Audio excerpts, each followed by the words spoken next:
What's a company secret you can share now that you don't work there? Health insurance dude. When you file a claim, it is often denied because they're counting on you not escalating it. Once you do, your case goes to a medical management group, which ought to be called the "we don't want to pay" group. Keep escalating and involve your doctor. Fight for the insurance you paid for. Can confirm. Busted my knee, was on crutches BC, I couldn't walk on it.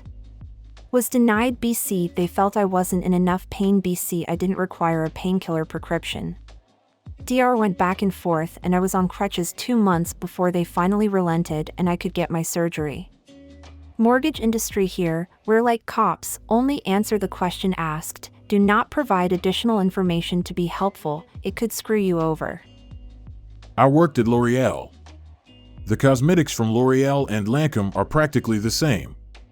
But Lancome costs like $20 more. This isn't a company secret, but I worked part-time at a Domino's franchise in college. The owner was, at first glance, a short-tempered, critical penny pincher who did everything he could to save business money, right down to watching over your shoulder to make sure you didn't put too much cheese on a pizza. Cheese is called white gold in the pizza industry, even back in 2002, but after working for him for a while, you realized why he was so specific about the margins. Twice yearly, he would send out generous bonuses in the form of money orders made out to his employees from his own personal savings account to the college students working for him. The checks/money orders contained the memo line, "Keep learning." The amount of the money orders would be directly correlated to the profit margins of the stores he owned. The dude did legit profit sharing. After I graduated, I heard a rumor that he was trying to start up a small education grant trust that would benefit applicants of the Farmer School of Business at Miami University, but I don't think anything ever came of it. This owner also played favorites when hiring. Every single one of his managers was a former employee. 3 of the 4 managers at his stores when I worked there had graduated from my college with business degrees. All 4 of them had a small portion of their education paid for by Marvin Covington.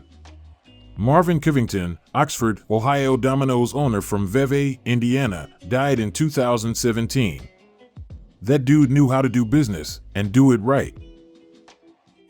It would be a very sweet idea if you guys could band together to establish some sort of bursary for the school in his memory. Dude was clearly very passionate about education, and in this day and age it's nigh impossible to find someone in management who actually cares about their staff enough to profit share. If the staff are largely business grads, surely some of them have managed to make enough money in their careers that this could be possible. It would be a great way to honor his memory. I worked at a comic book store that offered a service where you paid a small premium to have sent in rare comics to have them graded at CGC.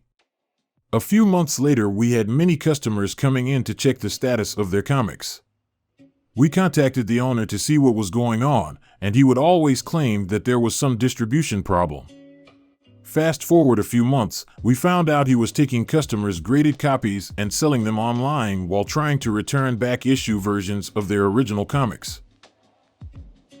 How did this dude think that comic collectors who were sending in comics to be graded wouldn't recognize they weren't receiving their original comic back? I'm sure if you newer to the hobby wouldn't be the wiser, but man. I worked for a major hotel chain in housekeeping for over 10 years. The number of suicides and people who die naturally in their rooms is a lot higher than you'd think. I worked at a huge convention hotel with over 1,000 rooms, and it happened quite often. Unless it was a pretty gnarly mess, it would just get cleaned like normal and the next guest had no idea. At one of the hotels I worked at, a woman killed herself by drinking antifreeze. Her body was blue, blood, vomit, and poop everywhere. My friend who was maintenance saw it and couldn't sleep that night. Working at hotels will change you. I used to work in college admissions. Rich donors, athletes, and other VIPs have lower admission criteria. They still have minimums, but they're super easy to reach, even for a selective university. In the case of the university I worked for, BYU, children of General Church authorities also got this. Oprah Winfrey had us edit her arm waddles in post-production. Diet Sprite and Sprite Zero were the exact same thing. They didn't change the recipe one bit. They just changed the name and design. The vehicle modification shop at Chillicothe Correctional Institution in Chillicothe, Ohio dumps waste coolant from the machine shop into a storm drain that empties directly into the Scioto River, because the chemical disposal tank is a 55-gallon drum in the paint shop, and that's much too small. They can't throw me into solitary confinement for complaining anymore. Edit, this happens about once a year, when the machine's coolant reservoirs are emptied and the coolant replaced.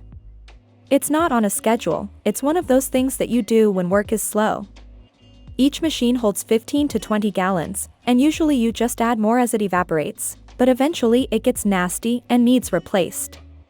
It's supposed to go in a waste tote to be disposed of safely, which is what every non-government machine shop does.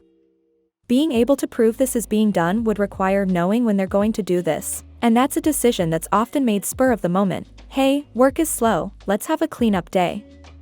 There aren't any phones in the machine shop either. Edit 2, a container to store the waste properly costs $200. Why waste taxpayer money when we can just poison the taxpayers instead? Hey, I already submitted your comment to the EPA tip line, https://echo.epa.gov/report-environmental-violations, but maybe you can give more specifics. 1 gallon of milk, 1 full bottle of Monin vanilla syrup and 0.6 of a pound of espresso brewed. Now freeze it. Boom. Joe Muggs frozen cappuccino. If you were on live chat with customer care, I could see what you were typing before pressing send. I watched people work through grotesque, racist, sexist statements, fraudulent lies and mistruths, meticulous grammar fixes, and their whole range of emotions in real time before deleting and typing OK. And GT, meticulous grammar fixes. Guilty. The worst part is, I know they can see it. If you pick up a wall phone at Home Depot and push 7, it activates the store-wide intercom. This works in every store in my province as far as I know. Pound symbol then 35 at Lowe's. I don't think it's a bad secret at all. But back in college, I delivered pizzas for Papa John's. The store manager must have had an undiagnosed case of OCD or germophobia or something. Because every night, he would assign someone to do the cleaning duties, mopping floors, double-checking expiration dates/throwing away expired stuff, etc. And every night, he would absolutely lose his temper and berate whoever was doing the cleaning. They were going too fast, they weren't cleaning everything, whatever. After that, he'd always take over the cleaning himself. He was amazingly picky about the cleanliness and food quality. Expiration date is 3 days from now? Fuck that, I'll order more. Throw that shit away, we're not serving it. He would also go out of pocket to buy special cleaning products because that worthless bullshit that corporate wants us to use doesn't get the job done. He also went out of pocket to hire some kind of specialist to clean out the fountain drink dispenser, ice machine, and all that stuff. The machine needs to always be as close to brand new as possible. One standout moment for me was when he reduced a cashier to tears by hollering, "Would you eat off this floor?" No? Then it's not clean enough. He wasn't telling her to eat off the floor. He was just making a point. After we closed the store, he'd kick all of us out, lock up behind us, and stay until something like 2 a.m. cleaning the place. You always knew when he closed because you could smell the chemical scent still lingering in the air. The end result of this was the store, the food, the equipment, and the facilities were always in squeaky clean condition. Customers, somehow, picked up on what a perfectionist the store manager was and bought from us all the time. Because there's a lot of peace of mind that goes in with knowing your food was cooked by someone willing to throw ingredients away before the expiration date, stay in the store until God knows when cleaning everything, etc. The true irony was how much the boss hated himself because he didn't think he was doing a good enough job to run a clean restaurant with fresh ingredients. It didn't matter how many compliments he got from customers or how many service industry veterans said they'd never worked in a place as obsessive about freshness and cleanliness as his Papa John's store. He was convinced his store was still a filthy barn. Eventually, he got promoted to some kind of higher-level corporate position, district manager, that required him to visit other stores and make sure they were all up to spec. The end result of that was a lot of stores in this area all improved seemingly overnight. Just admit you worked for Los Palos Hermanos. 1. Ford parts from Mexico are way more reliable than Ford parts from Detroit, or at least they were before 2020. I worked in Detroit and we had some customers who were fussy about us always doing repairs with Michigan parts, but when we had a problem that wouldn't stay fixed we would always secretly switch to the Mexican parts, which did solve things. 2. I was a prison guard a decade ago and we installed some facial tracking software in the surveillance cameras. One of the inmates panicked while cleaning the unused solitary confinement cells, which is usually a desirable job. It's easy as fuck and nobody pays attention to you, and he insisted that he be moved out of that job because there was a ghost. The ranking officers decided to check the new cameras, and the security software claimed it saw a face behind the inmate at the same time as he was visibly startled in the camera footage. We're all aware there are mundane reasons why a new facial recognition system would think it saw a ghost, but since the inmate and the security software both thought there was a ghost, it was decided that the inmate should be immediately transferred at no penalty. Damn, it would suck being the one who ended up in solitary confinement in that cell, lol. I'll say it.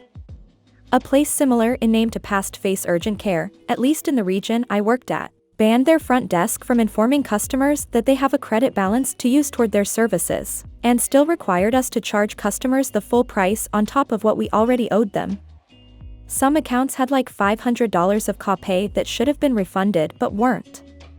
I was actually reprimanded for applying the credit balance, because despite finance agreeing my method was correct, the regional manager said it was not a good look for the company and hindered her profits.